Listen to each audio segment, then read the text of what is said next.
మిత్రులారా, శాంతి చర్చల కమిటీ వేదికపై కూర్చున్నటువంటి పెద్దలు, మరి వివిధ సంఘాల నుండి వచ్చేసినటువంటి మిత్రులందరికీ కూడా ఉద్యమాభివందనాలు. శాంతి చర్చలు చాలా అవసరమైనటువంటి పరిస్థితి. ఈ శాంతి చర్చలు బయట ఏమో కానీ ఆదివాసులను బతికించాల్సినటువంటి బాధ్యత మనందరిపైన ఉంది. ఇవాళ ఈ సమస్య ఎక్కడ ఉంది అంటే ఆదివాసి ప్రాంతాల్లోనే. ఇంతకుముందు చాలా పెద్దవాళ్ళందరూ అన్ని విషయాలు మాట్లాడడం జరిగింది. నేను ఒకటి కోరుకునేది, ఆదివాసులను బతికించాలి.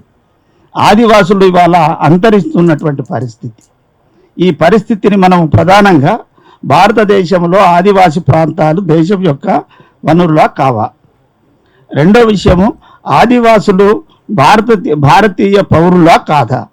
మరి వాళ్ళను ఏదైతే ఇతర దేశాల వలె విమానాలతోటి యుద్ధ ట్యాంకర్లతోటి చంపుతున్నారో ఆ రకంగా ఆదివాసులను ఎందుకు చంపుతున్నారు అనేటువంటి విషయాన్ని మనము పార్లమెంట్లో కానీ వామపక్ష మిత్రులతో కానీ ప్రస్తుతం ఇక్కడున్నటువంటి ఈ ప్రభుత్వాలతోటి కూడా, ఇవాళ కాంగ్రెస్ కూడా అక్కడ ప్రతిపక్షం, ఇక్కడ ఉన్నటువంటి వామపక్షాలతోటి ఈ సమాచారాన్ని అందించి అక్కడ చర్చ పెట్టి ఆ చర్చ ద్వారా అసలు ఈ సమస్య ఆదివాసుల సమస్య.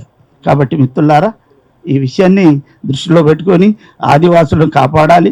ఎందుకంటే జంతు ప్రేమికులు ఒక జంతువును చంపితే గగ్గోలు పెడతారు.